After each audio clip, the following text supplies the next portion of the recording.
order. Start with an approval of the agenda as it was published. I got a motion from Second. Commissioner Martin, second from Commissioner Clark. Any comments, questions on the motion on the floor? Public comments, questions on the motion on the floor? Seeing none, all those in favor signify by saying aye. Aye. Motion passes unanimously. We have one agenda item tonight. It's a budget workshop on enterprise funds. Mike, take it away. Tell us how much money we're enterprisingly making. Thank you, Mr. Mayor. It's our fourth budget workshop of this budget season. And as you'd indicated, this one is related to the enterprise fund. We're going to take you through a presentation that's going to be pretty familiar to you. I think we'll lead off with maybe the bad news is that inflation, the 7-8% inflation rate that we've been seeing for the last year or two has caught up with us, that and some state regulations. And in order to present a mostly balanced budget, we are proposing healthier rate increases than we've had in years past.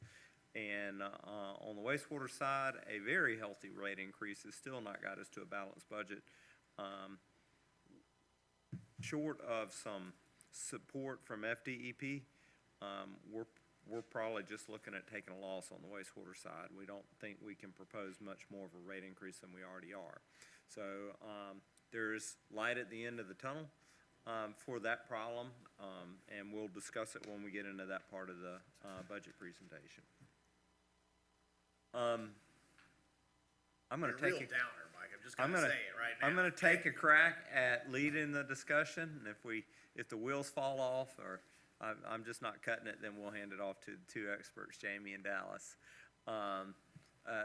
Just indicating tonight, we're going to be working on proprietary funds, enterprise funds, specifically water, wastewater, electric utilities.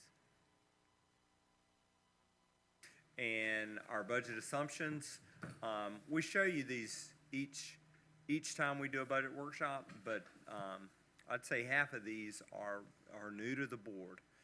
We always talk about utility rates are established to generate enough revenues to meet our operating expenses and maintain low rates.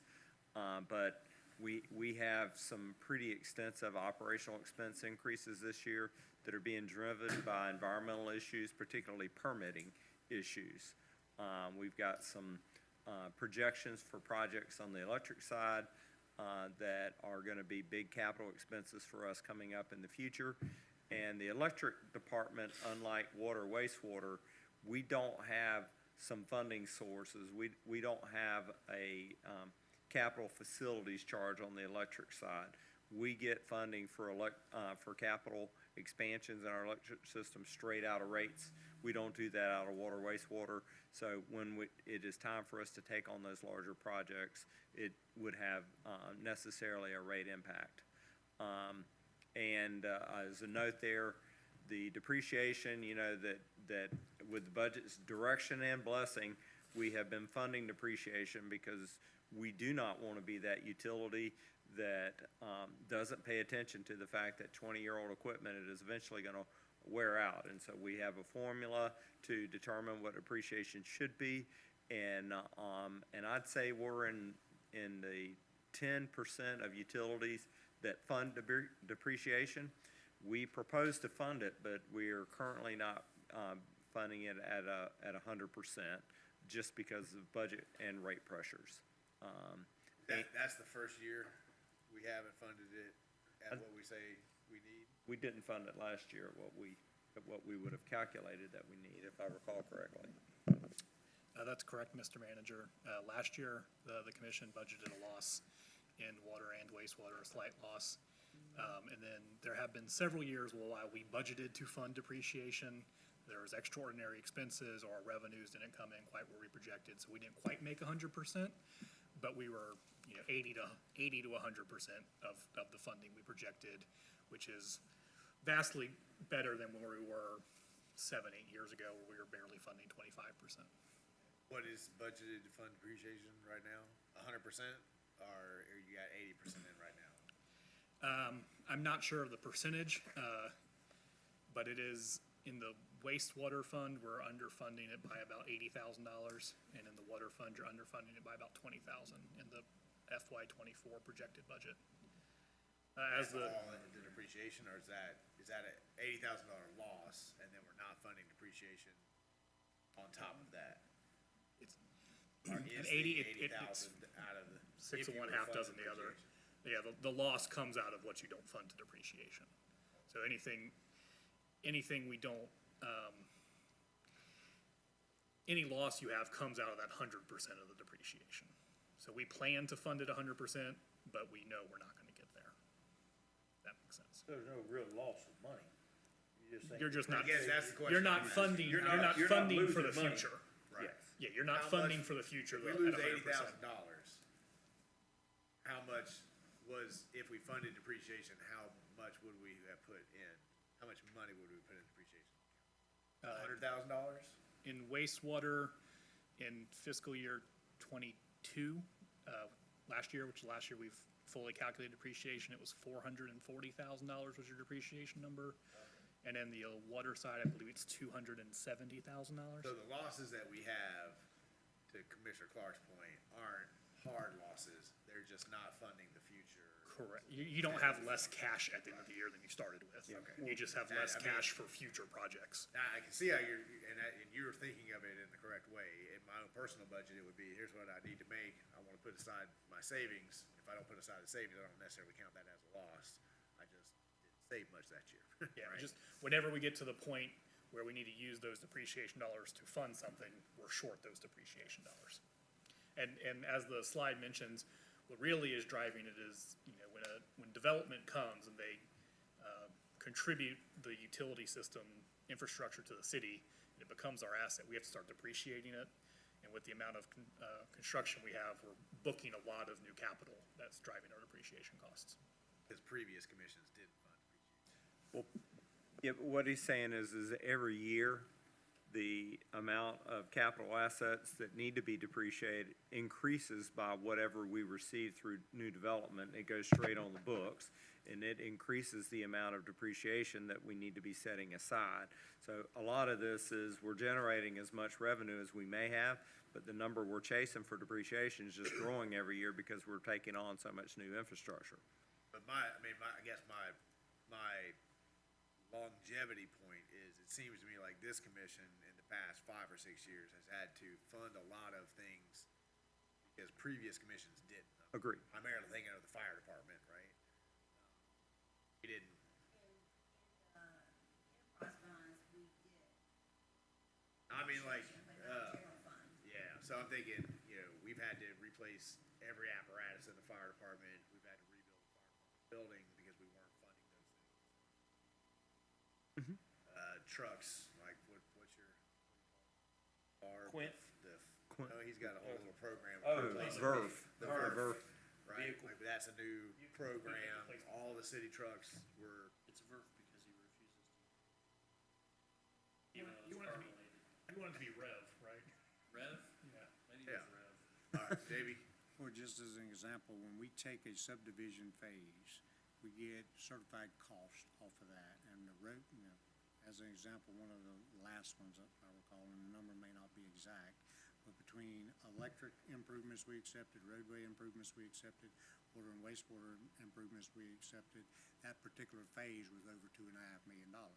So each one of those assets has a lifespan, and say on wastewater, that particular lift station, say the lifespan of that is 40 to 50 years. He immediately takes the value of that asset and starts breaking it out over that depreciation schedule, and we take that off the top as an expense. So every time we take a new phase, we start booking that money, which drives that cost off the top. This is slightly off topic, but do we have this, a similar program for roads? Because this is why we get in these situations where we need $6 million to repave 46, and we have $0 set aside to do that. No, Mr. Mayor, it's primarily the utility side of it. We do the calculation, that's, For what we should be saving if we were gonna repave every road within a 20-year period of time, something like that. But we don't fund that. we book it as an expense in your financial statements, but we don't fund it. we do this with all of your assets across the city. There's a depreciation schedule that does the same thing. They're just not funded except for the utilities. Okay, back on track. Sure. Let's, Commissioner.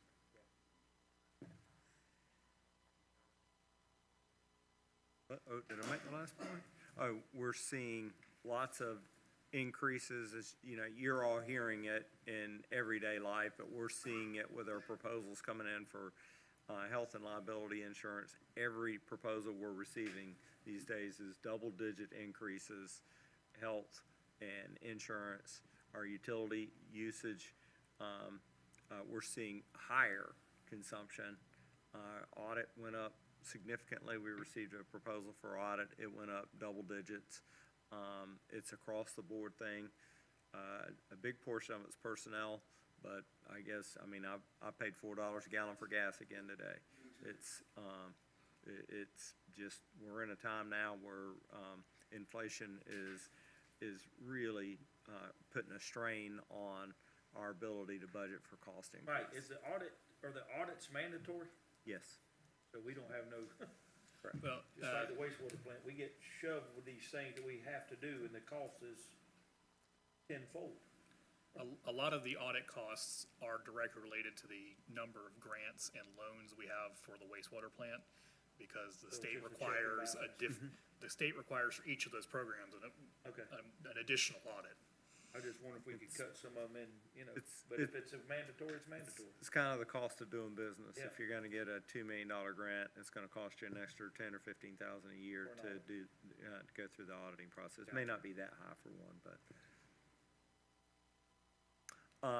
Commission considerations, I guess we're gonna tip our hands early. For electric rates, we're proposing a 3% increase.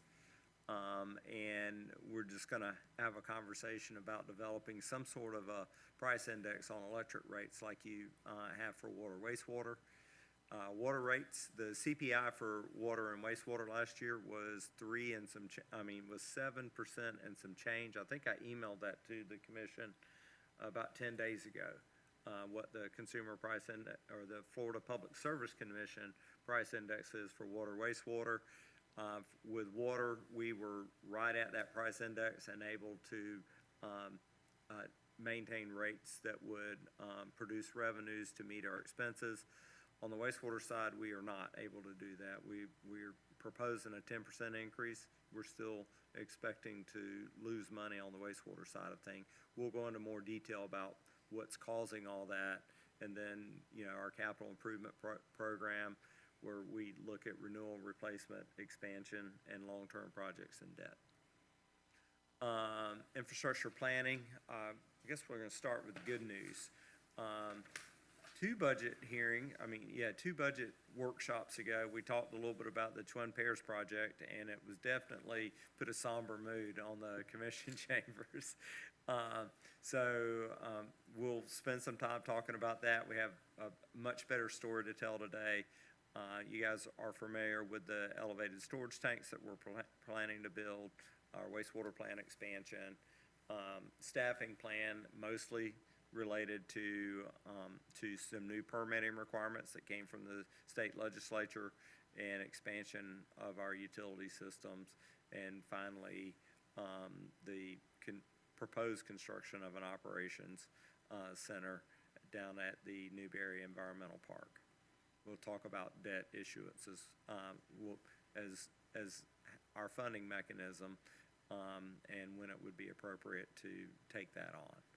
So starting with the Twin Pairs project, you know that the scope of work is we're gonna start on the east side of State Road 26, close to the round building or the ride and share, and it's gonna extend west to County Road 337.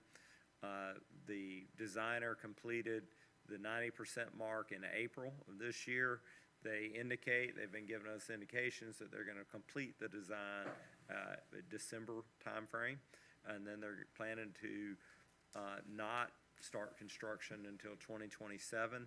They will be doing right-of-way acquisition and some of these ancillary functions, during that timeframe. So that project will result in us having to do some changes to our electric, water, and wastewater system.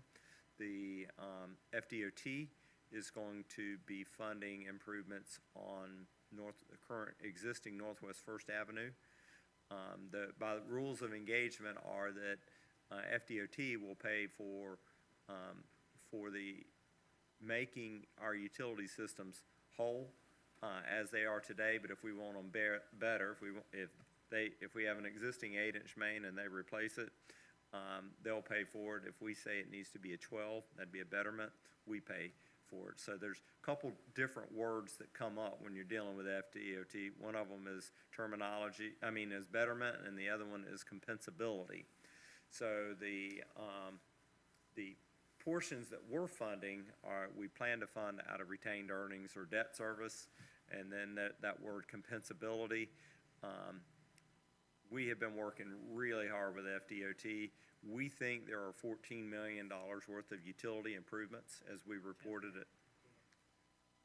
Oh, went down from 14. And okay, so that's not FDOT's portion, is 10. Total project is 10 million in electric, water, wastewater, and that Newberry's gonna be responsible for 4 million. FDOT is gonna be responsible for 6. That is correct, and at the last budget workshop, I done a poor job of explaining to the commission. We had, over the past 4 years that we've been working through it with DOT, I had the rolled up worst-case number if we had to pay for everything and nothing was compensable, because we were still trying to determine what is compensable. Now, over the last couple weeks, we've had more conversations, more developments in the design and the plans as to what is going to happen on existing State Road 26 and what is going to happen on Northwest First Avenue with the electric, water, and the wastewater. As late as yesterday, the consultant for DOT is estimating the water, wastewater, and electric relocation cost at $10 million total, including design, and it appears, worst case, $4 million will be our responsibility. That being said, that $4 million is over the course of the project. And what I mean by that, there's a schedule of utility relocation things that may start to occur this fall in design. Some things will be relocated prior to them starting the road work.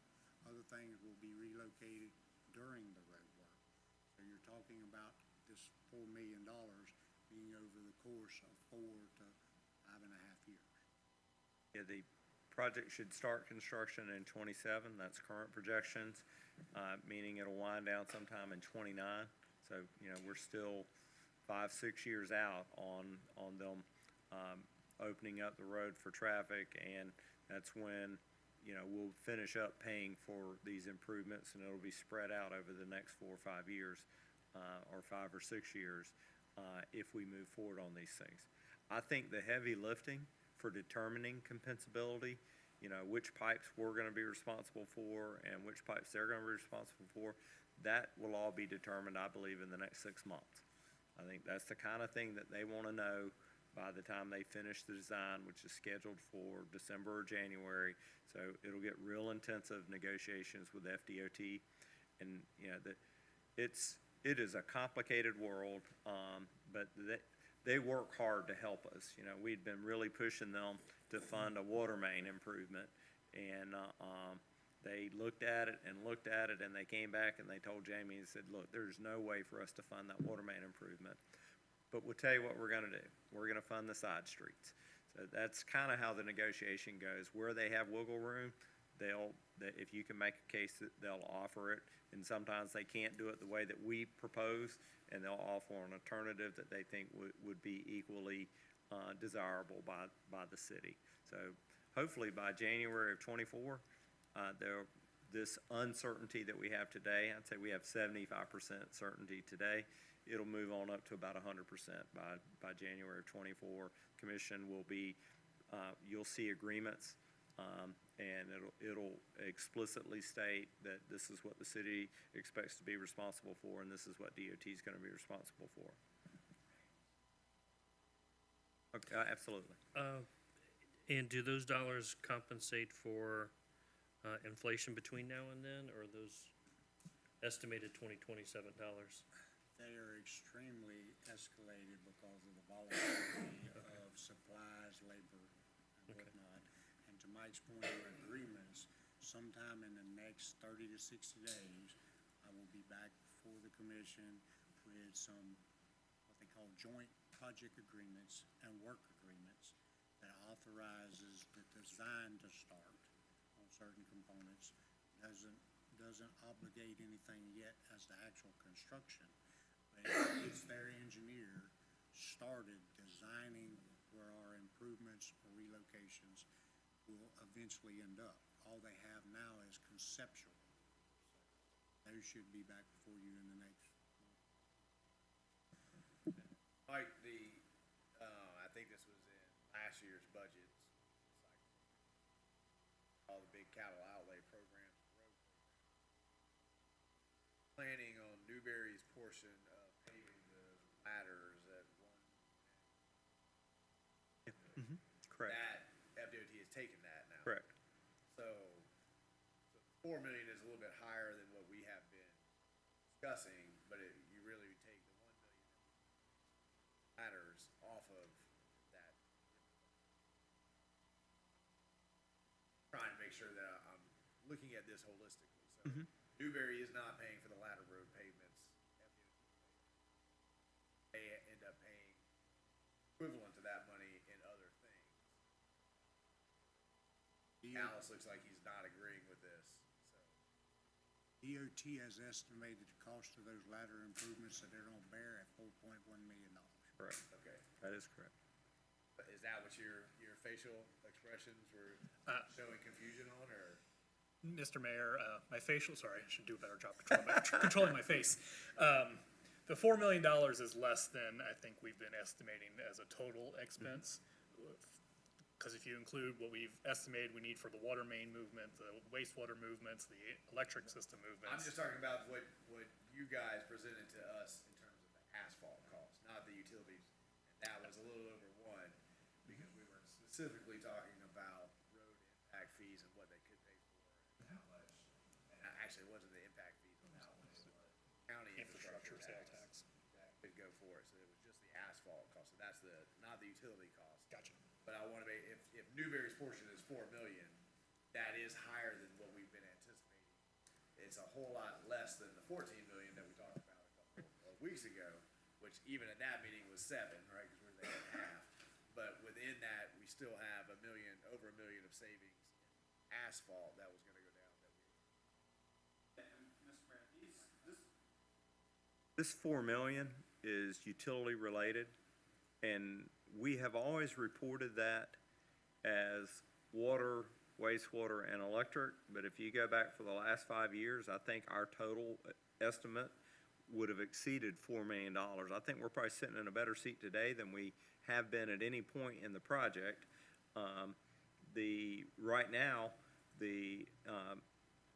we'd previously been talking about asphalt on those ladder streets would be coming out of general fund expenses, and those have just gone away because DOT couldn't help us on the utility side expenses. So for them, it's all kind of one pot of money. For us, it's 4 pots of money: general fund, water, wastewater, and electric. But I think that primarily due to Jamie's negotiation skills, we're in a lot better seat than we have been ever before. Price escalation is neutralizing some of that. The numbers we're reporting today, 2 years ago, would have been, a third less. Price escalation is phenomenal for what I've seen in 35, 40 years. I've never seen anything quite like how fast prices are escalating, and they tell me that it's starting to flatten out, but we do bid opening, and I'm still not seeing it yet. We have conversations either in person or by email almost daily on different issues associated with this. And we lead that conversation, but we can't afford $4, much less $4 million. And I will continue to do that as the design marches forward. It's $4, that's a lot of money. I mean, almost buy a gallon of gas these days for that. Exactly. All right, let's move along. Another big utility project that we've been discussing for a little bit of time, that's proposed for this year's budget is the elevated water storage tank out on State Road 26. We picked up $1 million in grant funding for that from the state legislature recently, and we've completed the planning phase and are moving into the design phase. And as soon as it completes, As soon as those agreements are executed, we should be moving into the design. okay. So that's out at the Tanglewood development. If you'll recall, we have a second one that is in the works that will be at Sandia Park. The developer, it looks like the developer will be constructing it. They will not generate the fire flow that they need without it. So it is just integral to their development. But because it has excess capacity, we anticipate that there will be some capital facility charge credit to the developer. It'll all come in way of an agreement that the commission will see.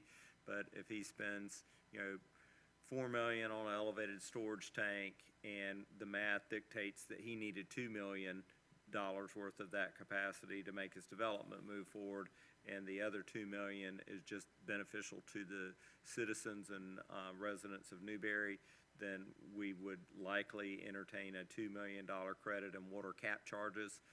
But all that gets memorialized in an agreement in front of you guys, and we'll be happy to show you the math when we get there.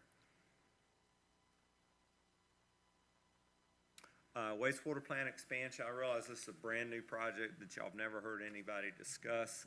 This is the ongoing project. I think we went right from discussing, hey, we just completed a wastewater plant expansion and we did a ribbon cutting on it, to now we're gonna plan our expansion for the next expansion.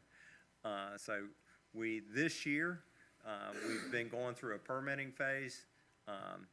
Jamie's been working really hard on that. I see tons of email correspondence flying around. And the first step of that is we're gonna expand the capacity, through the permit from 499 to 5.56 MGD. And, we will, I messed up on this slide. We plan additional capacity in 2026. I misunderstood. I was talking to Jamie just a moment ago. We need additional capacity today on paper. We are at a point where every time someone turns in an application for a new plat, for a new subdivision, we're at the point that on paper it's all pledged out. Doesn't mean they've started construction on it, and I think our plant flows are 300,000 gallons a day, which is about half of our permitted capacity, but the rest of it is reserved on paper. I'll let Jamie expand on that. Yes, our actual daily flows at the plant are just shy of 300,000 gallons per day. We're permitted at 560,000 gallons per day. What they call our outstanding flow commitments, where you've identified how many units a subdivision will build out at that have a DEP permit, carry us out to the 560. To Mike's point, based on your historical data, you're only building about 150 new houses a year that's actually connecting. Well, we go through an exercise to track that, and as soon as they get a CO, we move them off the outstanding flow commitment side of the ledger to the actual daily flows, which frees up additional capacity. But we're to the point that on paper, the plant is oversubscribed or at its subscription level, while in reality, the flows that you're seeing there are at 50%. And Well, I asked that question 2 years ago, and the answer was 7 years before we hit that. Still at that 130 mark, how did we lose up our paper capacity so much more rapidly? I only have a specific memory of this because of our work with saying to them that if they came on now, we had capacity for them before our plan came on. I think that's the difference between actual capacity and paper capacity. Right now, we are Literally at 50% capacity. literally at actual capacity, Pledged out. 200,000. Because we're taking on more pledges than we anticipated? We haven't approved subdivisions at the rate that most of our residents believe that this commission has approved something. You're actually building about 150 units per year. But between commercial entities that we have DEP permits, residential developments that we have DEP permits with, you have. Grocer, What's that? grocer, they're taking up Well, a lot of capacity. all told, there's about 1,000 units that are obligated on paper by DEP permits. Realistically, your absorption rate drives what actual daily flows go to the plant. Those DEP permits are 5-year permits. If somebody didn't move forward and develop one of those that has a permit now, within that 5-year window, that comes off the outstanding flow commitment side of the ledger. And basically frees up the ability to permit another development with X amount. So are we done permitting subdivisions in at this point?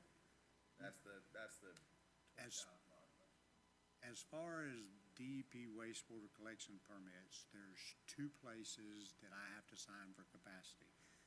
One, it identifies what your actual daily flows of the plant is, and understand that goes up and down with usage, weather, and whatnot. So right now, it can range anywhere between 250,000 gallons a day and 300,000 gallons a day, depending on the weather. You sign that permit, you put that actual capacity, real flow to your wastewater plant. And they want to know your outstanding flow commitments, your paper allocation. And you have 2 places to sign. Yes, the facility does have reserve capacity for this additional flow, or it does not have reserve capacity for this additional flow, but will have capacity by the time this is constructed. Understand our absorption rate is at, once again, the 150 units per year. So it's a nuance. It's a nuance with DEP as to whether or not you're counting it at the actual permit, building permit phase, or you're tying it all up with that DEP permit. Does it We're stop gonna the get there in subdivision? 26, but I'm still on Mark's question too. Next time somebody comes with an application, is there enough Unless, nuance there to still say yes, or at this point, we have to say, unless the actual flow to the plant decreases, or one of those permits go away, I have to sign that permit that we do not have reserve capacity today, but will have capacity by the time it's constructed.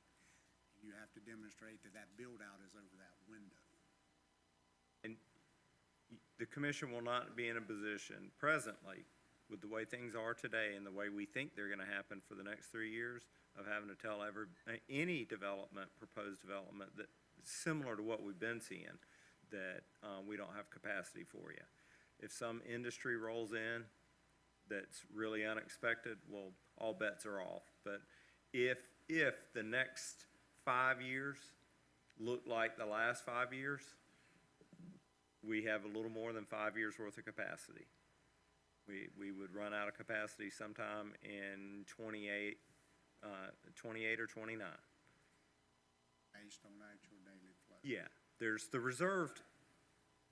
So basically then, every time something comes above board for the paper game, you just gotta fill out another paper that says, in 5 years, we're still good. So it's really just a administrative thing across the board, is that? You got a plan. It makes it, But he's out of capacity now. it makes it that much more imperative that I move as fast as I can with this design. Okay. And when I bring But it, it really ain't not gonna change, it's just a paper game. when I bring it to the board with a funding plan and a permit to move construction forward, we move forward. what I hear is we have 5 years of actual capacity, we have 3 years to get our plan on, but what I'm seeing is a whole lot more commercial growth coming at us.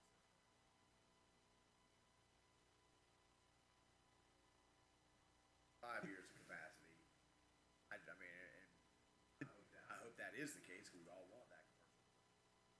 In my mind, that's cutting it pretty tight. I mean, It's there's nothing for potentially, it. It is what it some, is at this point, but. some good commercial uses hardly any water, wastewater. You know, some very desirable, but, you know, a Publix is 80,000 gallons a day. That's a couple subdivisions worth of water. They use that much a day?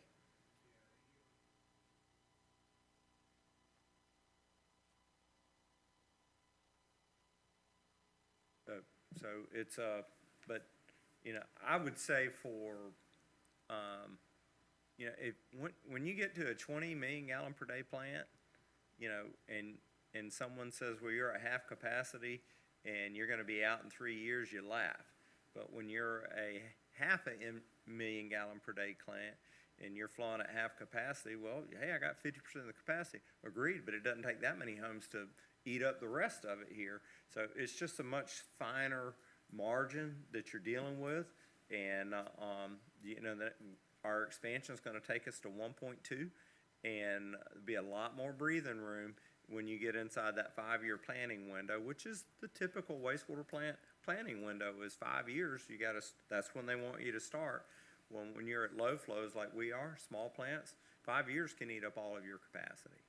Another nuance to that whole discussion, when they do that DEP permit, they figure a very conservative daily generation rate, used 250 gallons per day. In reality, when that house is built and CO'd, usually what they generated to plant is much less than the 250 gallons per day. That's the reason it's so imperative that once that house is CO'd, I take it out of this column and put it in this column, it gains me some back for that column. Correct. So we've got, we will find the money because we have to. Mhm. But right now, we are still 30 million shy on the wastewater. 8 million shy on the wastewater. Right to the One more line. did you hit that? No, I mean, I guess my concern here is, we don't have all the funding for the wastewater. We're gonna be bringing this wastewater online relatively close to when we're gonna be dead in the water if we don't bring the wastewater. And we don't have a choice, so we are gonna go out and find $30 million somewhere. I would hate to say no to commercial development that comes to us, because a residential development comes in already over capacity on paper, right? Commission have I believe the commission does have the power at this point to say no to a residential development because we're out of capacity on paper, whether that's true or not. That's a commission decision, I'm just talking out loud. But if the commission makes that decision one time and says to one applicant that we're out of capacity on paper, does that mean that they cannot say yes to any other development application that comes through? Because they've already said on paper, we don't have any more capacity, so we can't pick and choose. We could develop, Mr. Mayor, I believe. Let's say somebody comes in and wants to develop 6,500 homes. Mhm. We say, well, on paper, we have no more capacity, so we can't approve that right now. Come back in 3 years. And then tomorrow, Kroger comes in and says, I wanna build Kroger, what is a Kroger? Grocery store, right? That's 80,000. Can we say no to the residential because on paper we're out of capacity and yes to the commercial? Or once you say no, you said no, we're out of capacity? I think the commission has the latitude to throttle and say, we'll do 100 residential permits a year, we'll approve that. And we think, and that leaves this much capacity at our wastewater plant available for commercial. And we'll dole it out on a first-come, first-served basis, but it allows us to provide some residential growth without it getting steamrolled by perceived entitlements by a developer walking in and say, oh no, you gave me zoning, so I'm gonna demand approval on 250 homes and eat up all of our capacity with one development order. and whether it's now in this scenario or after the new plant's built, that just behooves the point when a developer comes in with a multi-phase development, that provides good documentation as to a phasing plan and the window of build-out. So you have the years to plan ahead for those phases, that he doesn't accelerate that phasing plan. Y'all know Commissioner Clark can stroke that check for 30 million if we have to. If we have If we to. have to. We appreciate that backup. Y'all so funny. All right, let's,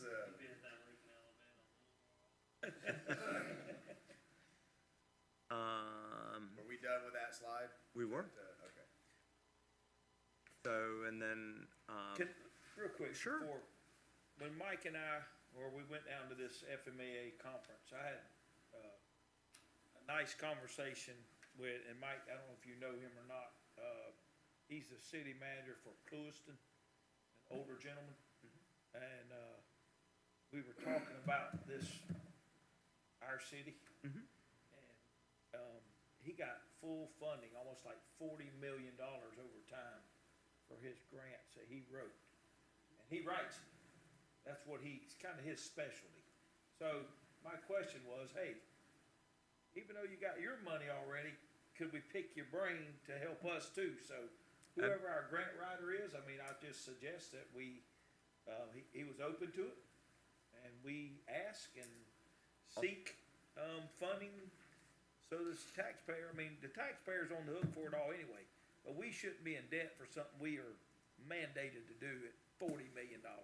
Coincidentally, there's a good possibility that our design engineer that's working on this project Yes, sir. is fixing to start designing Clewiston's next phase. Well, y'all were in the business. I'm just, and I Yeah, mean, that- it was a good, he is, I mean, I did meet a Networking. few people when I'm down there, you know what I mean? networking's a good But thing. he absolutely said that he got like, if I'm not mistaken, he got $40 million out of overtime for whatever the years, or That's, a lot of money. That's It re- was paid for. well, we have talked about it in our staff meetings, is we gotta pull a Lake Butler. So, the city of Lake Butler is doing a wastewater plant project. They're a smaller community than us. It's a much smaller treatment, facility than us, but, apparently they missed out on a funding opportunity, to the ire of a state legislature, or maybe to the ire of their residents, who then bent the ear of a state legislature, and the Water Management District awarded them $30 million in one grant. It was 2 years ago. So, I have been saying that we need to pull a Lake Butler. We need to pull a Lake Butler. I mean, yeah, normally the Water Management District kind of divvies it up. Not that year. Lake Butler walked away with the whole cake. Guys, and I would say, because I just, especially the elected officials, you guys have the ear of legislators. My perspective is that Newberry gets punished for, so there's a ton of examples of cities that just kind of throw their hands up and say, well, y'all passed the law, I'm not gonna do anything about it, and it's gonna come down to the 11th hour, and I'm gonna come up there and say, hey, it's not our fault, and then the state bails them out. And we sit here 2, 3, 4, 5 years out, planning and figuring out how to make this happen. And so I think very consciously our state legislators say, well, Newberry's gonna take care of Newberry. And so we can go bail out Lake Butler, we can go bail out Trenton, we can go bail out these other we cities. should all call, cause Right, and I think we get punished for being responsible. So I think that our elected officials in Tallahassee need to hear that we do not appreciate that paradigm. We like to be, I wanna reward my responsible students in class so that the irresponsible students learn how they should act, not the other way around. well, it just hit me when we were talking about grants, and he was a very open guy to say, and actually, he knew, We will have that he conversation. said, It's call me anytime we- and I'll help you. Networking is how It's we perfect. get a lot of things done.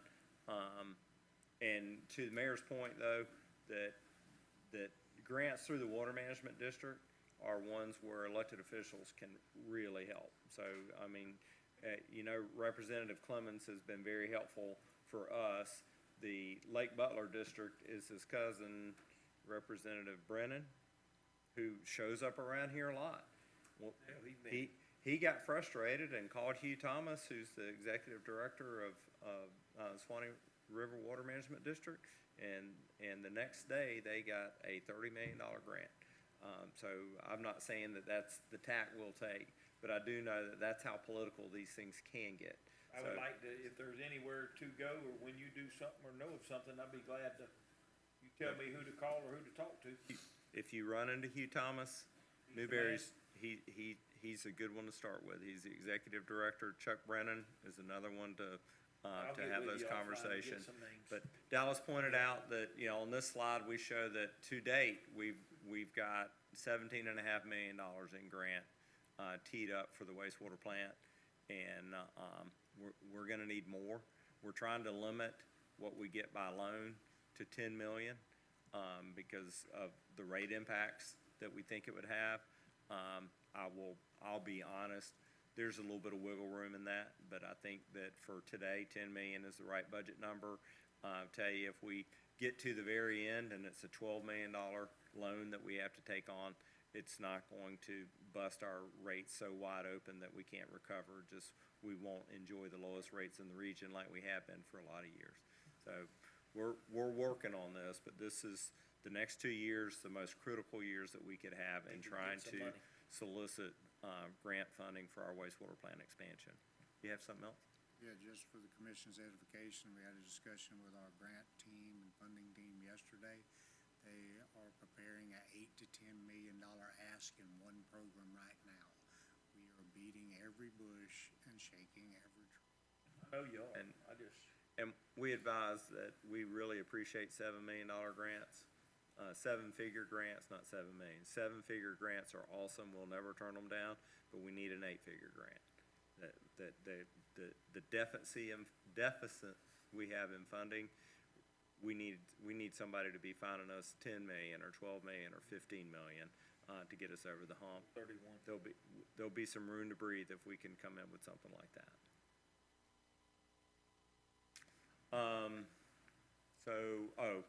The Operations Center is a project that, you know, that it's in our CIP. We've been talking about it for probably 3 years. It's still, we haven't even moved into a planning phase yet, other than we acquired land for the wastewater plant expansion, and we are currently going through a planning process to determine where on that site this Operations Center would be. And that would be an opportunity to relocate our crews that are working down at the yard out to the wastewater plant. That's what that's about. We think, very preliminarily, that's a 5,000 to 7,500 square foot building and somewhere in the $2 million range. Lower priority than a wastewater plant expansion by all means, but, cause we have digs, but it's definitely something that's in our CIP and on our horizon. Just talking about the operating permit, and Jamie can really speak to this, but the real genesis of all this pain and struggles we have with rates are some state laws that changed over the last 4 years.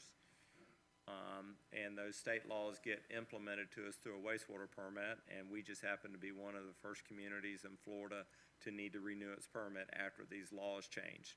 And we heard yesterday, we were talking to some folks that kind of are very tuned in. Actually, this guy had been a deputy director of FDEP, and he said that we advised the state legislature that these changes were going to result in order of magnitude increases in rates for people. And they understood that, and they passed it anyway. So what he was telling me was, I don't expect the state to be particularly empathetic to a financial hardship claim. So we were gonna go in there and cry and say we're poor and our residents can't afford it. And these two folks are saying that we were there when the rulemaking was written. The legislature knew that Newberry was gonna do that, and they decided that it was in the state's best interest to do anyway.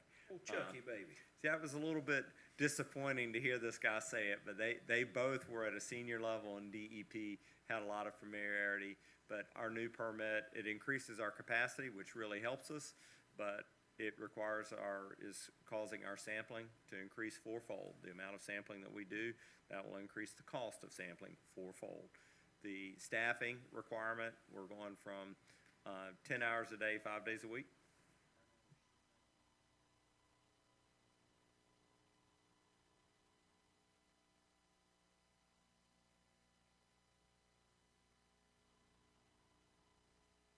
Significant increase in labor costs associated with doing that. This is crazy. It'll require This six. is freaking government at its worst.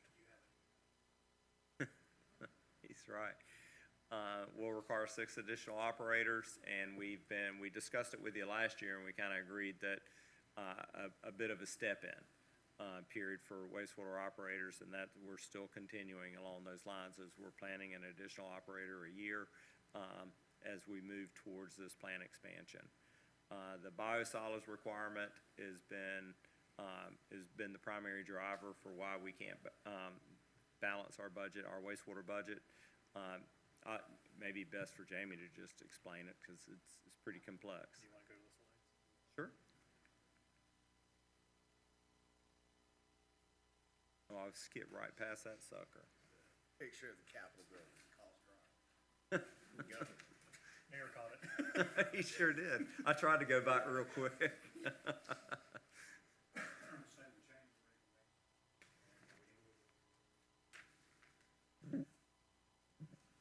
change in regulation, renewal of the permit put us in a position where January 1st of this year, we are in the Santa Fe BMAP, and we're regulated different on how we can land apply biosolids. We currently land apply biosolids at the wastewater plant on a 17-acre permitted site. In the past, we were limited by nitrogen as the controlling element, but due to the fact that we're in the Santa Fe BMAP and water quality is a concern in the Santa Fe, and BMAP is Basin Management Action Plan. So due to that fact, they have changed to where the controlling element is phosphorus. Well, limestone business, we have plenty of phosphorus. That's the reason every bag of fertilizer you buy in this area, that number's a 0. So we have that site in hay production. This has reduced the amount of phosphorus. I didn't really have a phosphorus limit in the past, it was nitrogen. But now I can only put 28 pounds of phosphorus per acre per year on 3 hay cuttings, 35 pounds of phosphorus per acre per year on 4 hay cuttings if I get it. What that does is drops me back to where I can only put half or something less than half of what we generate a year, depending on flow, out at our current site. And on top of that, I cannot land apply if the pH is below 5 at any point in time, which is kind of a tight window when the best place for the pH to be to grow grass is 5.3. So the only other options from that, and it's identified in the slide, is we don't have the ability to dewater. We haul liquid to that site because it's right on the wastewater plant. It's not really cost effective to haul liquid. But we would have to haul it off-site at a cost of 19 cents per gallon. We are estimating that next year, even if we land apply everything that we can, I will be hauling somewhere in the neighborhood of $100,000 worth of sludge off-site to a permitted facility. If I tried to permit additional acreage, which is what DEP suggested, and that would be a 1.5 to 2 year permit process. This is not something unique to Newberry. Chiefland is struggling with it, Trenton is struggling with it. As soon as Alachua goes to renew their permit, they were talking to me just the other day as to if Life Souls, the composting facility, was going to move forward. If the composting facility does move forward and we get it sited there, it will be a significant cost savings because we can dewater the sludge, haul it directly to them, and eliminate a lot of our disposal costs. How can we help them get sited there? We have, as part of the Environmental Park Master Plan, we've identified acreage for them. working with them on them getting grant funding to potentially build that. They do, and Mike, correct me if I misspeak, they're working with the Water Management District, with UF, and various other entities. Really interested in being there. It's beneficial to us for them to be there. We originally tried to get the land associated with their needs as grant eligible when I purchased the property. But if you remember, that was, we reduced the acreage because DEP did not consider that to be within the realm of the grant for that purchase. We say grant eligible, we can't offer a grant and say to this, as an internal economic development, we would donate you the land if you'll come. We've already agreed to that. That's the deal we have with them, is we're gonna donate you the land, you develop it, and you'll take our biosolids for the life of the facility, at no additional charge for us. Financially, it's a great deal for us, and they need the site. The downside, though, is they, right now, our biosolids are very liquid, almost water liquid. They're at 1%, 1.5% solids.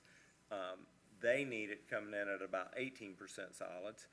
And the facilities to take it from 1% to 18% are designed in are being designed in our expansion. But they're gonna come with the expansion. It's gonna be very hard to try to build the thickening facility off to the side.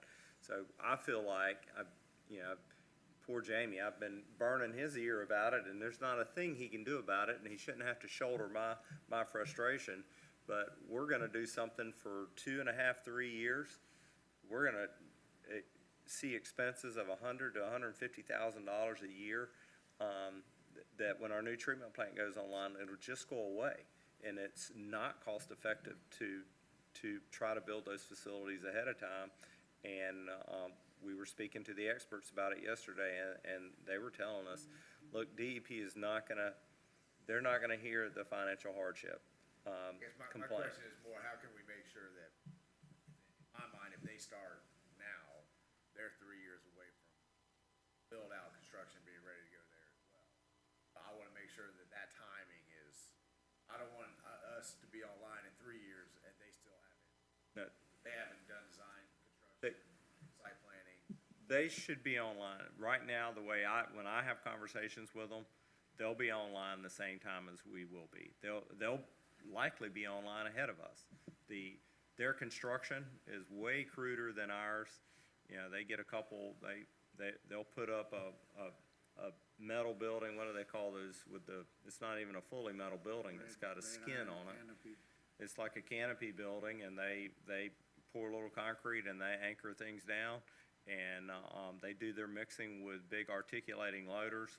I mean, it's a pretty crude process that they have, but they need wastewater biosolids. They need the site to begin with, and we're not quite through with the planning, but we should be ready to turn them loose by the end of the year, and then they can proceed at their own pace. But until we can thicken it, they can't really, it's like me pouring water in your hand. It's just gonna go right through your hand. You can't do anything with it. The thickening is what's gonna prevent us from putting them online early. Other than that, they'll be ready to go.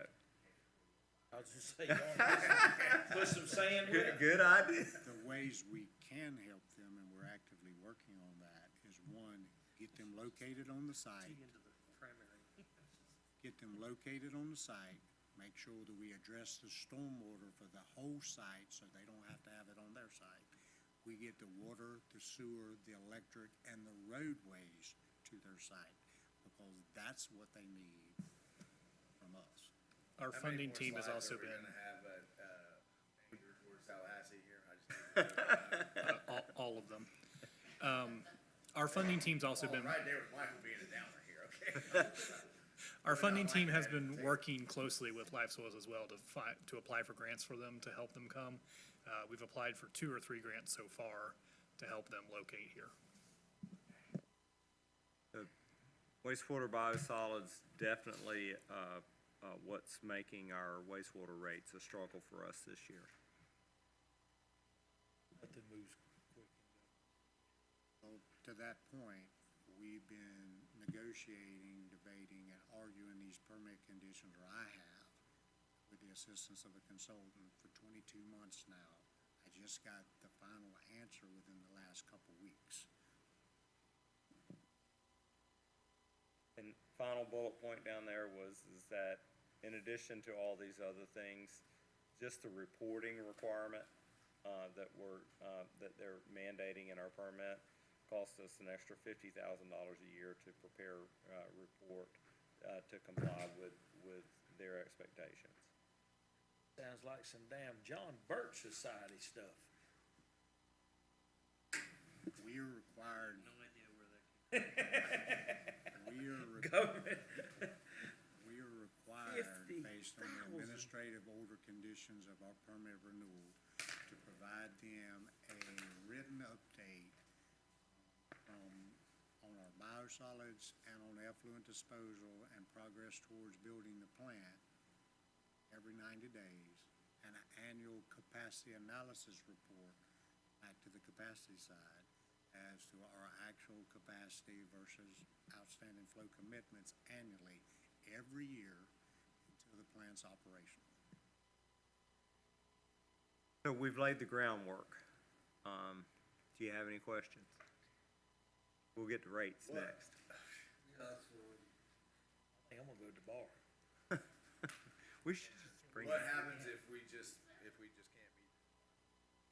We can't do that level.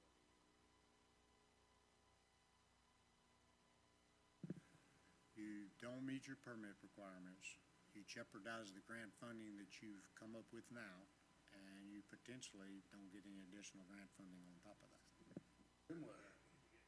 Go to jail. I mean, They'll fine us. Mike goes to jail. They'll fine us. They'll eventually take us to court. He signs the permit. And if I you, mean, I hear all that, but I also, I have, a dozen examples of our neighbors that simply just don't do things, So, back to my original, Newberry does everything, follows every law, follows every regulation. Doesn't seem like anybody else around us is doing it.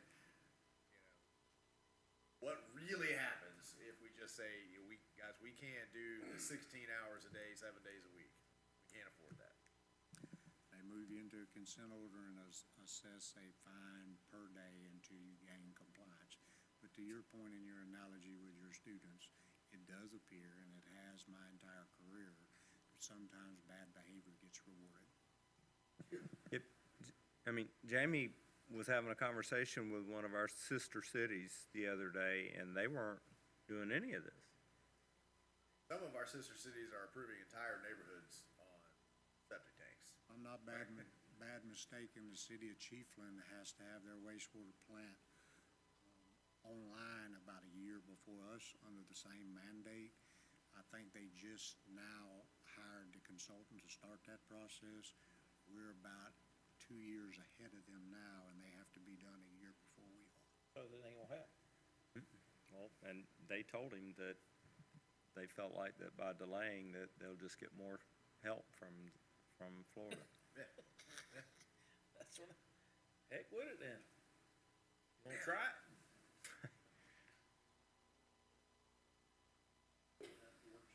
Yeah, I'm just saying, man, Okay, let's The get one to real the- hammer they do have Yeah. is if you send a subdivision phase up for a construction permit for wastewater, they'll deny it. I mean, It's just crazy. for the record, I am not in any way implying that we should not follow the law. My question is simply, no one around us is doing everything in Tallahassee. I find it highly frustrating that our residents have higher costs, higher rates in order to follow. That never trickles down. People say, well, I moved to Chiefland. Man, it's so much cheaper in Chiefland. Well, And Although it's not cheaper. Mr. Mayor, what I find particularly frustrating is that we are in a consent order with DEP that says, hey, Newberry, you gotta finish your wastewater plant by. Administrative order, okay, administrative order, you gotta finish your wastewater plant by March of 2026.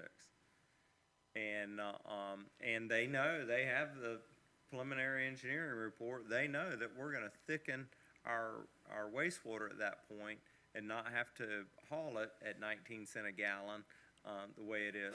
But they know that we can't thicken it without that equipment. So they give us a permit right now that says we're gonna require you to do something new with your biosolids 3 years ahead of that. And so we're gonna take $150,000 bill and light it on fire every year. And I would love to take that money and apply it to the principal on this wastewater plant expansion. But over 3 years, that's $500,000 close to that we could put into our wastewater plant and buy down our debt service. And we're not. We're gonna light a match to it every year. That frustrates me. I think DEP, I'm fine with the regulation. Just give us time it takes 5-6 years to get a wastewater plant expanded, planned and designed and constructed properly. Give us enough time to do all the things that you want done. Don't pass the rule and say you gotta have it done in 3 years when it takes 5 years to complete.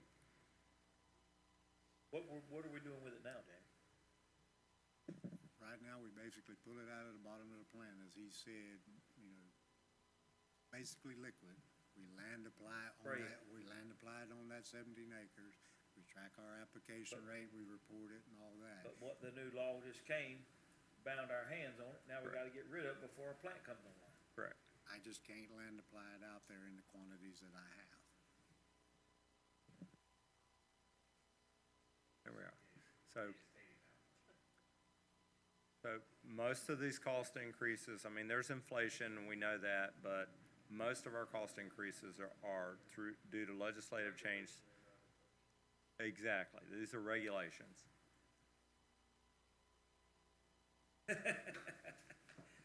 There's no way to take this same liquid and apply it to 100 acres in a hay field that we rent, or Take it another year and a half to get. Take 1.5 to 2 years. You have to do a study to make sure you're not gonna impact the groundwater. You have to put monitoring wells out. You have to.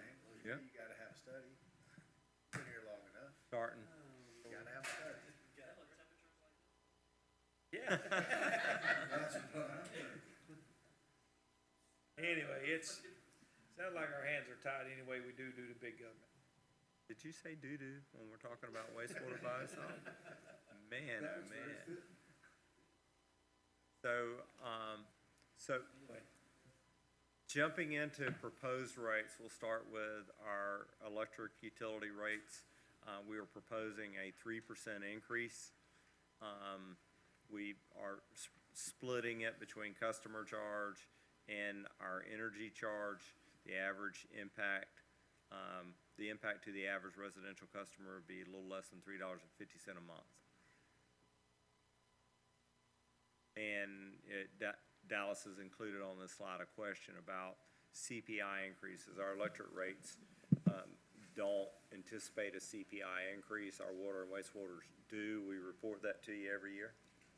Now, Mr. Mayor, what this is, we've had conversations before. Unlike in your water wastewater, on your electric system, you can adopt an ordinance that automatically increases your rates by a CPI. City of Tallahassee has a very successful program. So the question here is, would the commission be interested in adopting an ordinance that automatically raised your rates by the CPI? I would imagine with a cap. Last year's CPI was like 9%. We probably don't want to raise our rates by 9%, but have some sort of a cap. That way your electric rates would every year in October increase automatically. You don't have to have this conversation. Unfortunately, the law precludes you from doing that in the water side. You have to have public hearings and all that for the water side. So it's a question for the commission on if you'd be interested in us preparing that ordinance. I thought we've had this conversation before, and I keep thinking we come to the answer. The 9% is an outlier, because usually the CPI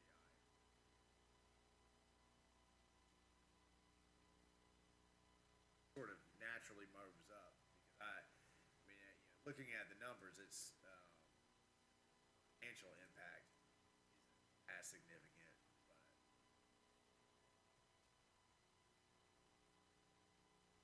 3% is that's my limit for going up on something.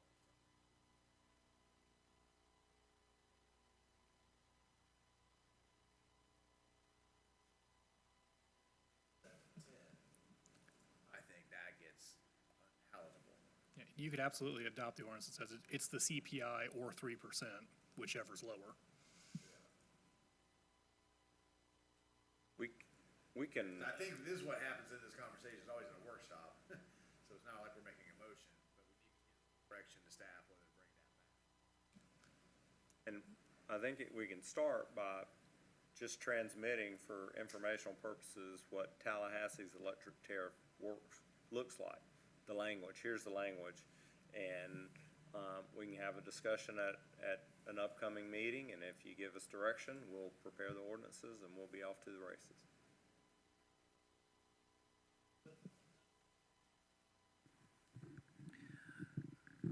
Does something like that restrict us from doing something else, though? It would be my only concern, because, I mean, we gotta have the conversation anyway every year, so it doesn't really matter to me whether it's automatic, cause we'll end up having the conversation anyway, so, to me, it feels like the ordinance might be a little What do we have a CPI on duplicitous. already? We haven't In related to water, something in water that's wastewater, identified water we waste. benchmark a CPI, but it's not, your rates aren't tied to one automatically, but we State- use it as a benchmark. State law precludes us from simply doing a CPI price index. We specifically have to have a public hearing to discuss it. Keith was proposing like a 20% increase. Yeah, I don't really care about Keith. Literally the CPI. Yeah, I don't So, really. but whatever that is, I don't remember us having that conversation after that. That was what I was Yeah, trying to get to. Do we really have the conversation if you have a CPI, unless we have to go up beyond what the ordinance says? If you don't have to go beyond what is in the CPI, then I don't think you would have to have the conversation. We would obviously still report it in the budget process. It would save you from advertising an ordinance and adopting an ordinance. It also, we don't, unlike in water wastewater, where there's a very clear, like, this is what the Florida CPI is for water wastewater. In electric, it's a little bit more hazy. Tallahassee's ordinance very clearly identifies, you use this CPI, this is the CPI we're using. Yeah, I don't know, I mean, I feel like from a leadership standpoint, we probably need to have the conversation and not just default to some arbitrary, designation. And, I mean, this is kind of the stuff that we get paid to make decisions about, so I feel like we owe it to the residents to have these conversations, however uncomfortable they may be. I'll agree. We'll still get you the Tallahassee, language, cause I think, yeah, in an ordinance, usually you hear me say, keep the aspirational stuff out of the ordinance and just put the facts. I think, sometimes, like in a case like this, it may be worthwhile to put in there that, the aspirational side of what we're trying to do, that we'd rather, when we adopt the ordinance, we'd rather see, modest annual increases that are tied to some sort of a price index than the 20% increase after 10 years because no one was looking. So it doesn't tie your hands, it just expresses an intent to the future generations of elected officials and the community that this is how we're trying to set our electric rates, so that people don't get sticker shock, one October morning. Just anecdotally, and I totally agree with that, I inherited a water system, hadn't raised rates in 23 years, and I had to triple them. That wasn't coming. Mine was 16 years, but I did the same But thing. that's how we got to the proposal for the 20% increase, because we had raised it, because it's really easy every year to say, no, we don't go up anything. 5, 6, 7 years go by. Not funding depreciation, you got loss every single year.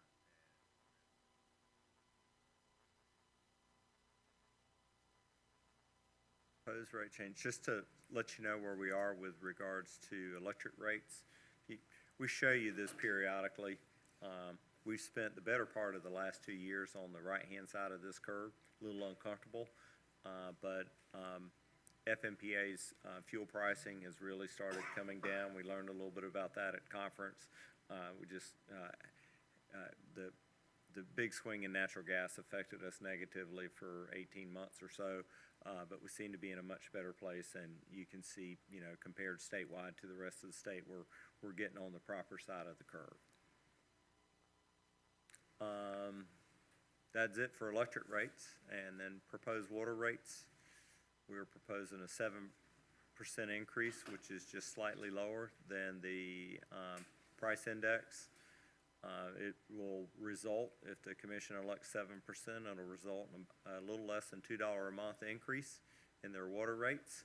And it keeps us the second lowest in our peer group. And we'll show you those peer groups shortly. So you can see that we're increasing customer charge and the 3-tier charges all slightly to generate the revenues that we think we need and get that 7% increase in revenues. This is what our peer groups will look like for residential, non-residential, and for irrigation. You can see that we would be second by a whopping 5 cents a month. We'll be second with their increase. Yes, sir, Mr. Mayor, will be 5 cents higher after their increase. City of Gainesville is not proposing a water rate increase, and I was unable to find what High Springs and Trenton's increases are gonna be, so those rates are their, High Springs and Trenton's current rates. As you can see, higher than ours. You also know that we present to you every year this report. And I say present it every year, but they only update it every 2 years. It's done by Raftellus, or a rate-making firm out of the Orlando area. This graph is taken from there, and you can see that we're still, with a proposed rate of $34.41 for 8,000 gallons of water, we're still below their mean, which is $41.72. And our $34.41 is our 2024 number. These are 2022 numbers that we're benchmarking against. How much are we losing? Yes, sir. We're underfunding depreciation by 20,000. We're underfunding depreciation. The weighted mean on this is 41.70. The weighted mean on this is 41.72. Theirs isn't 2 years old. Okay, that's. And I don't know if it's weighted or not, but it Well, is you the don't mean. know that it I don't know that it's weighted. I think it's just the mean. The full report is in that folder for you. So how did we land on 7%? 7% is the Florida Public Service Commission CPI. We went at the CPI. With the understanding that on wastewater, we have a much more significant increase. Where, do you know what these numbers would have to be to cover the 20 grand shortage? They do. How about that? You know that. Well, he knew you were gonna ask. It's the Bertrand. It's that purchase. Mr. Mayor, we would need a 9.5% increase on the water side to, quote-unquote, break even. Which would be a $2. 17 cents? It'd be an increase of $2.43 per customer instead of the 183. 243, 60 cents. Did I say it right? Yeah. It has to do with the tiering. Because you pay more on the tiers than you do on the base charge. Okay. Or my spreadsheet's broken, one of the two. Bite your tongue. Yeah, this is Mike's spreadsheet. Proposing that. Say, reiterate that again. So Be- we're looking at 7%. To cover the 20 grand, we'd have to go up 9%. 9.5. So this, okay, so the increase of $1.83 would be how much instead? 243. The average But that's monthly. like a 60%, 60 cents increase. Which is More than the 2%. a third, which is Yeah. It brings your customer we got charge that. up to Sure ten we got dollars that. and 71 cents. Sir? Brings your customer charge from 1047 to 1071. It brings your tier one charge from 255 to 260, and your tier two charge from $3.51, or from $3.44 to 351. And so it'd be the difference between the 1071 and the 1047, which is 24 cents. And then on the tier two, it'd be another 20 cents. And on the tier three, it would be another 12 cents. Right. Why doesn't that make sense to me? I'm having I'm the sorry. same, I'm It's having a- the same struggle with you, but I generally just accept the Excel after a while, cause it gives me a headache.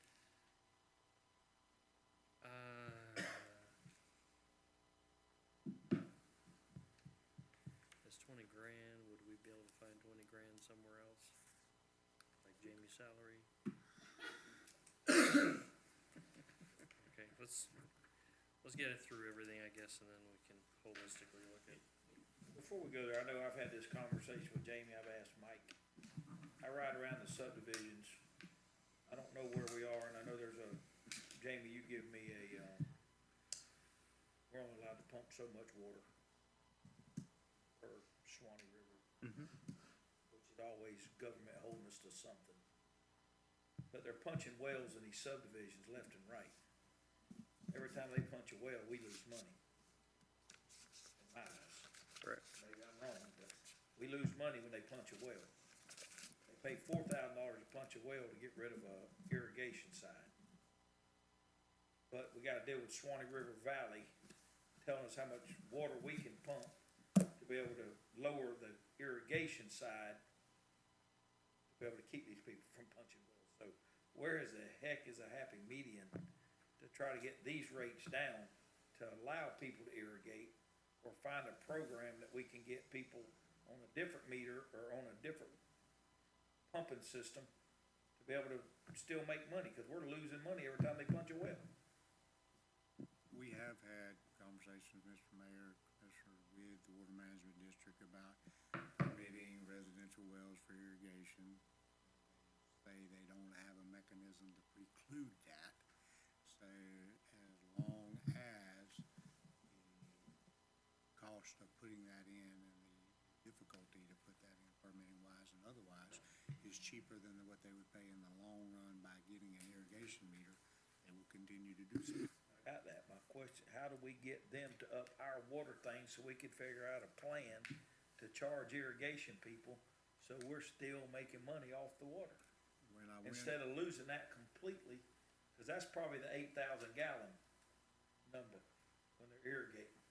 Wouldn't you think? If you're irrigating, you're not the You're mom and not pop with two irrigating, you're kids tier one. trying to save that. You're irrigating, you're doing stuff, you're in that third tier. Correct. that's correct.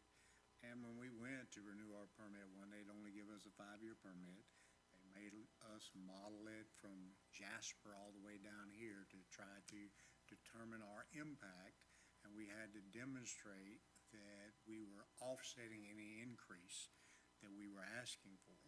They did give me a modest increase in our permit, a very modest increase, but it was about 200,000 gallons per day on an annual average, less than what I asked for.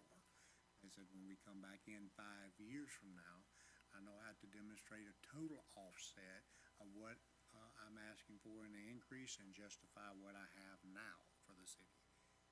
And that kind of flies in the face, to your point, of permitting residential irrigation wells that they don't really have a mechanism to track usage. They don't know how much they use. They don't have a consumptive use permit, we do. You got a farmer out here with 15 wells that pump 80,000 gallons a day or a month. Well, he does. 8 million a month they do, and we don't get to pump at one point. This don't make no sense. So the ag This is side, big government that I'm just, the ag side does have consumptive use permits, and at least they have to report. But on a residential irrigation well like that, there's no reporting or I know, tracking just, requirement. it's Just- frustrating. Just, one other thing, and I don't think it's the prevailing, factor, but, when we go to this permit renewal that Jamie talks about, DEP is looking at our, per capita consumption, and they're asking us to drive it down. So when these folks that put the wells in aren't connected to our system, they're already customers because they're getting potable water from us, but the consumption that we're reporting for them is less because we're not seeing their irrigation demands. It does help our values, our per capita values when we make those reports. Newberry is among the lowest in the state on a per capita consumption. These rates that y'all implemented 7 years ago work. There's, I wonder where we'd We're- be if we added in all the residential wells though. That's what I'm saying. we don't wanna We may talk not- about we may that. not- Says What a are guy our, on a well. what are our numbers? Anyway, Because I don't. I wish mean, we could there's do plenty of something. people who can shell out $4,000, but it's not the whole town. So do we know how many people a year are putting in irrigation wells in residential? Is this one or two people a year? Is this Mr. Mayor, I don't know, 20% of our residents? I don't know the number off the top of my head, but to Commissioner Clark's point, I could easily show you somewhere in the neighborhood of 35 in one particular I can subdivision. go right now and show you That have 4 been brand new constructed in the last 3 years. So Even our, 8 to 10 a year?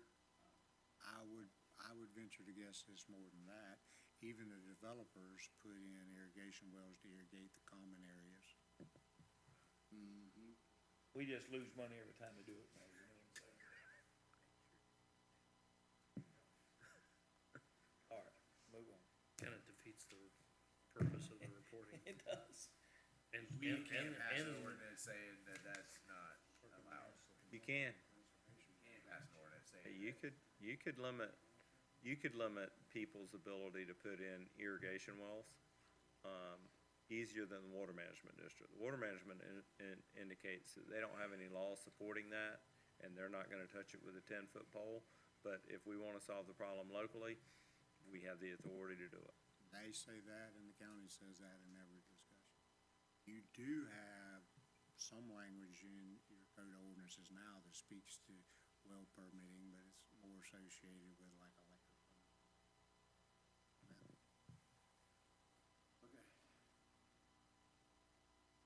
Move on to wastewater rates. Is any of this gonna get like, we're gonna stand up and Better? cheer? better. The, Commissioner Coleman, we are not proposing a rate increase in mosquito control. Oh, thank God. and No, you gotta stand up and cheer. All right. so I think that, the stand up and cheer is the last bullet point on this slide is that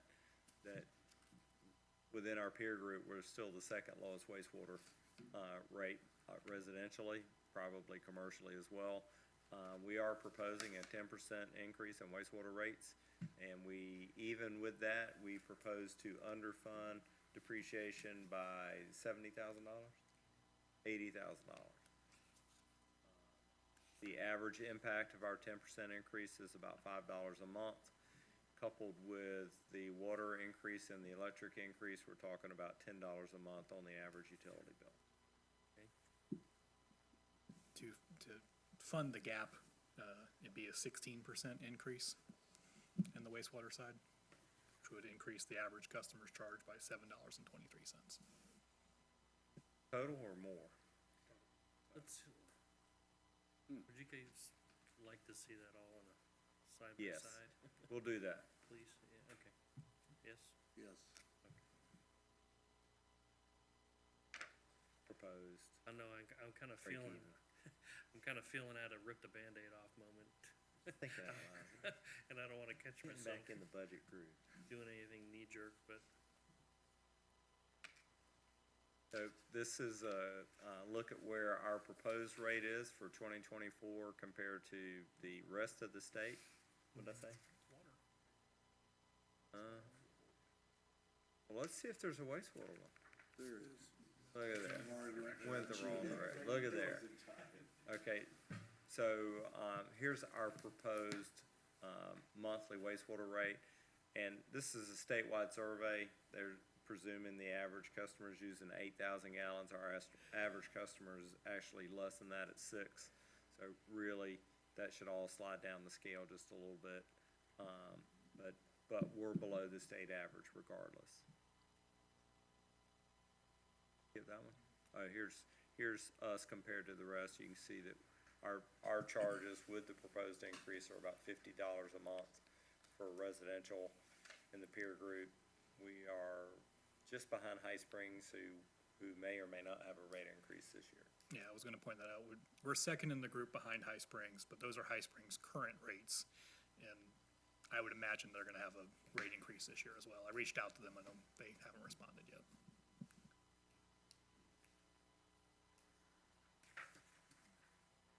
The reason for these increases have to do with regulations that aren't going away, so they're perpetual. I guess my question is it possible to outlast, like the $100,000 that is gonna happen, that will go away when we get live soils? Mhm. Right? There's a timeline there. So, is there an ability to protect our residents for a certain period of time by just not funding depreciation, hopeful that we can either get some state legislation to back off of some of these things, we can get some help, or these things are forever, and we better just go ahead and begin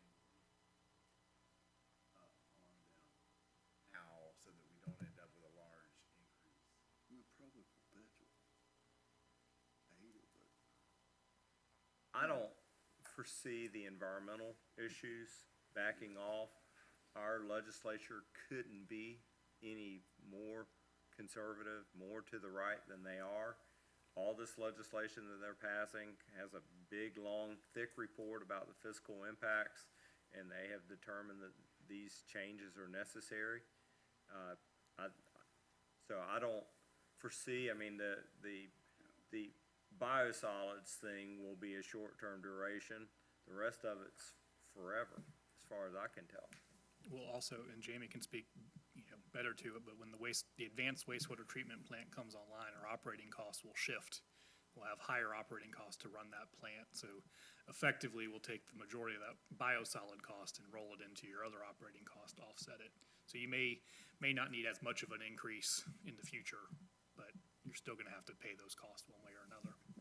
And, to be fair at the state level, while some of these mandates and regulations are developed by the state of Florida, some of them are passed down from the federal government and the EPA. It's just returned today from a conference where we're discussing a potential regulation associated with a chemical called PFAS in water and wastewater. And they're anticipating that there will be new treatment requirements related to that in 5 years rents. I need So- the ticket, the ticker symbol for that.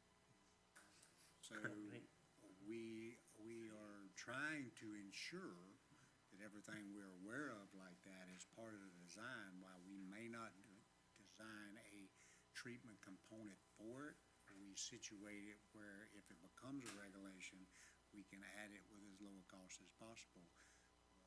At one point in time, there was a statement that the Environmental Protection Agency reviewed somewhere in the neighborhood of 80 potential new contaminants and regulations annually and enact the ones that they feel are appropriate. So I don't think the cost of treating wastewater or the cost of treating potable water will ever regress. It's going to continue to increase.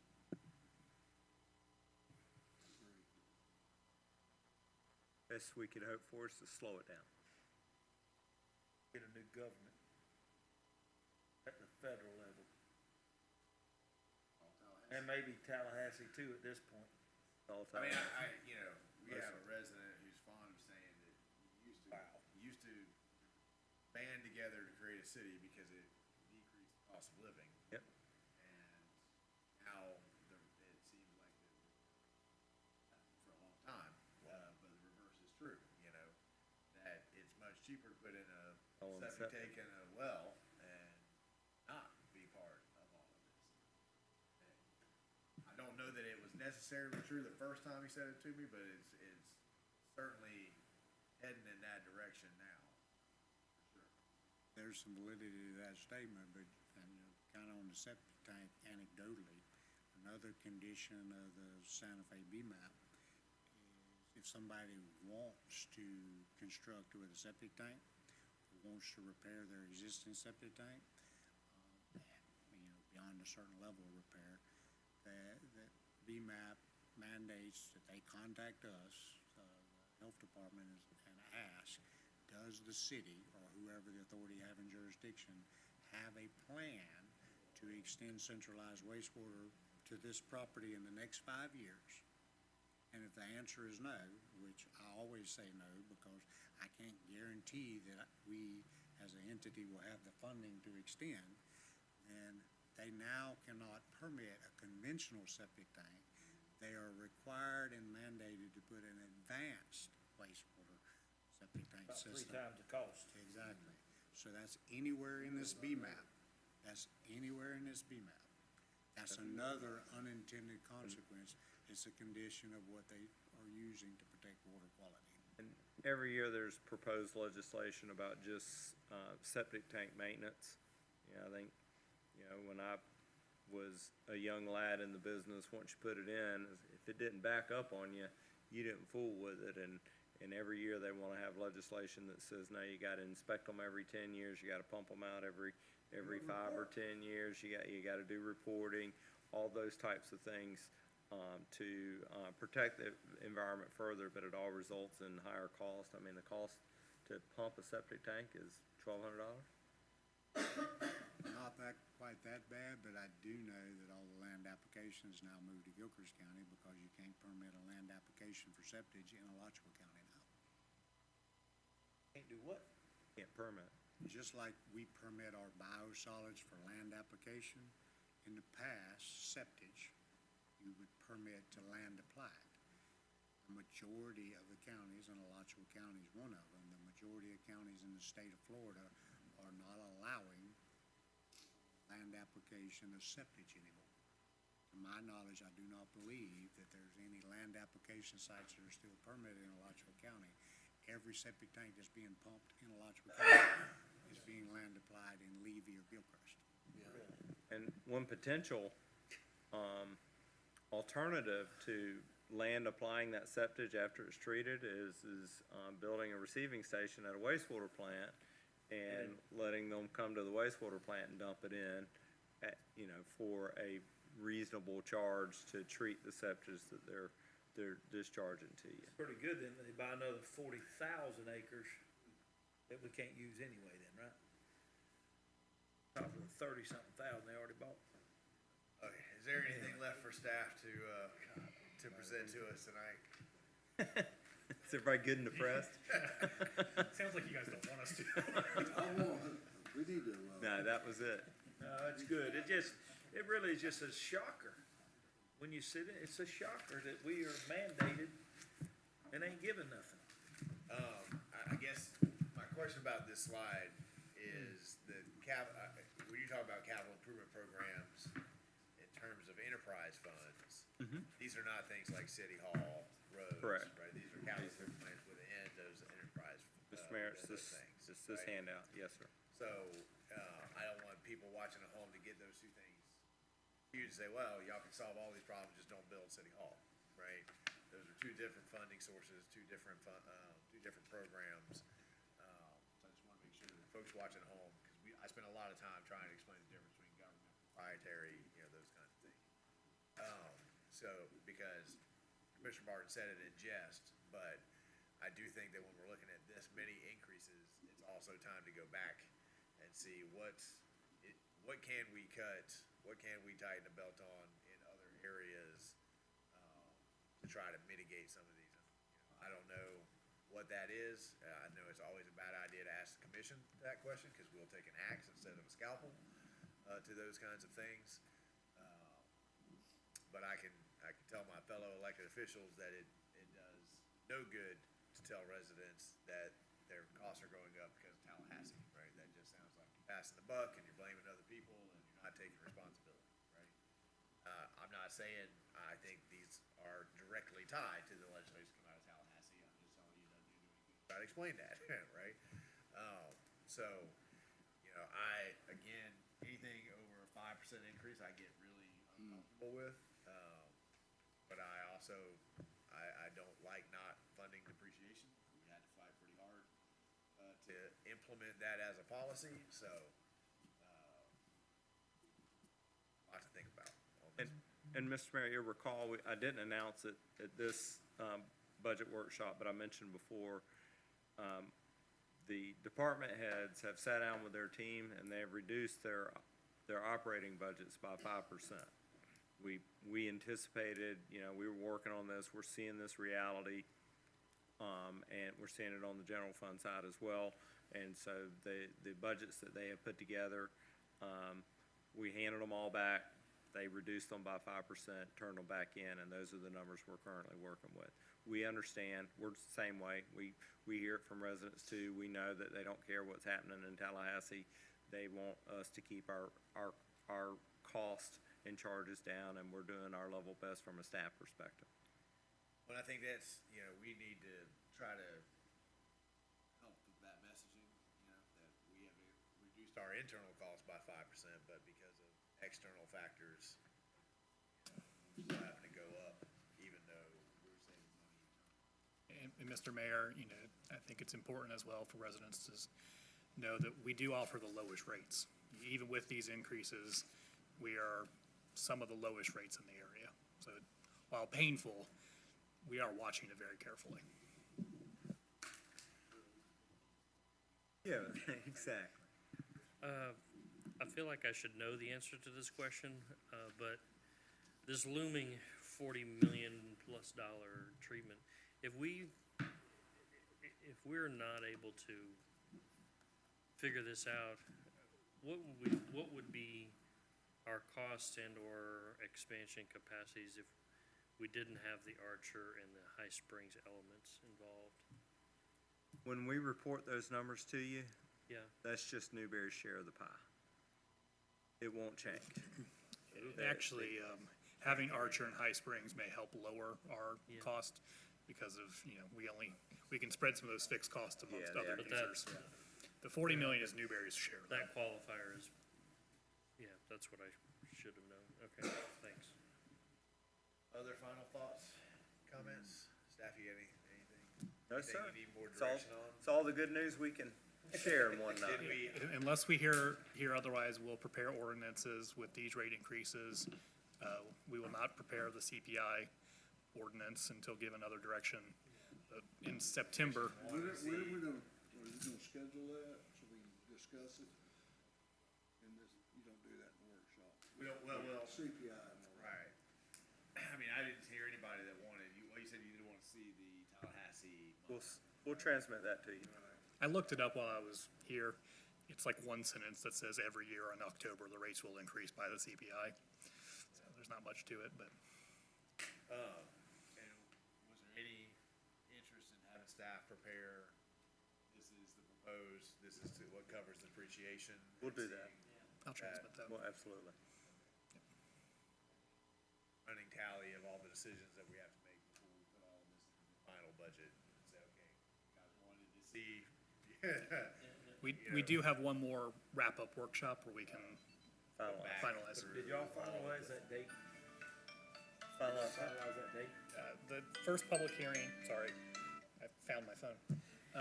The first public hearing will be September 6th.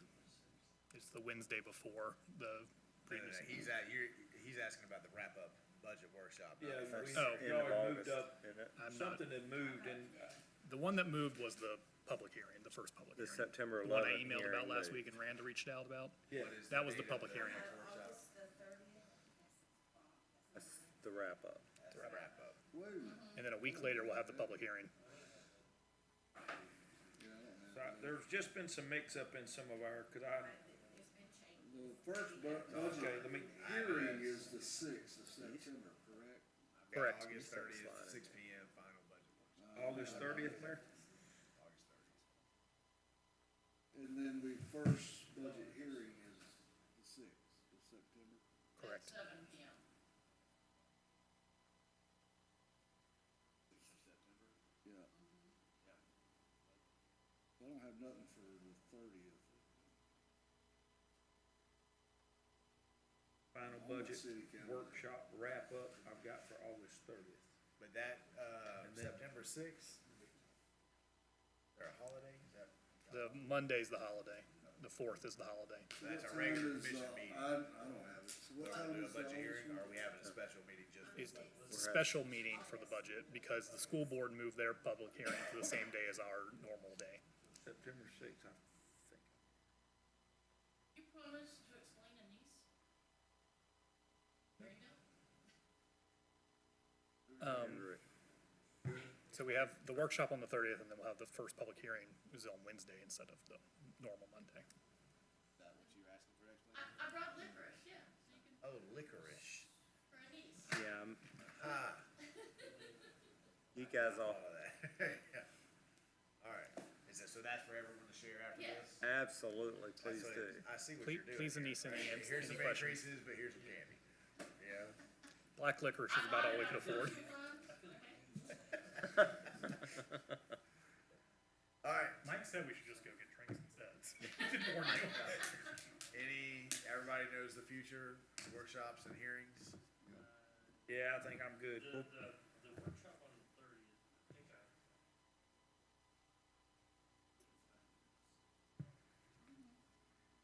We'll wait on you. Darn. You won't miss Hey, much. bite your tongue. You won't miss much, just some Tallahassee stuff. The timeline does seem to be cutting it a little close though, because if we have some disagreements, changes at you guys. Maybe we develop our schedule with that. No, I'm kidding. We'll make it happen, Mr. Mayor. If you, here's what I. Yeah, it's actually- early August. Do you wanna take the 30th and move it up to the 23rd or something? Cause I know we've got, notes of mission considerations for each of these. Mhm. Can you email me Absolutely. running tab of things that have not, that everybody's agreed on, and things that haven't, so that we can make sure that we start working towards. No, I think if we, I think this is better, we can just make sure, I just wanna make sure we don't get to the hearing and say, wait a minute. Budget workshop, I wasn't there and I disagreed, cause it's been a busy summer, and I don't think we've managed to have one budget workshop with the full dais here. So, everybody is watching it on YouTube, but I haven't got a lot of feedback. That could mean there's nothing to get feedback on, they agree with everything, or it could be they just forgot. And we're gonna get to the budget hearing, they say, wait a minute, no, I was, I so. can't wait to see what you put on Facebook tonight. Ge- I'm not Ge- gonna do anything. General I'm gonna fund let has been you. a continuation on a project list that you guys settled in on a couple years. So there's not a lot new, coming in general fund. We're just doing more of what we've done in the past, or it's one step further. You see on the utility funds, enterprise funds, there's some rate increases to accommodate. We're not proposing an increase on our millage rate on the general fund side. The real considerations are more in the enterprise fund side than on the general fund side. Agreed. But we'll get a list compiled. Anybody got any final comments? Ask a blanket instead of going through. Well, I've watched Ricky's chest hair here, it's gone gray just tonight. Look at that flowing hair, man, it's just. All right, we're adjourned. Thank you.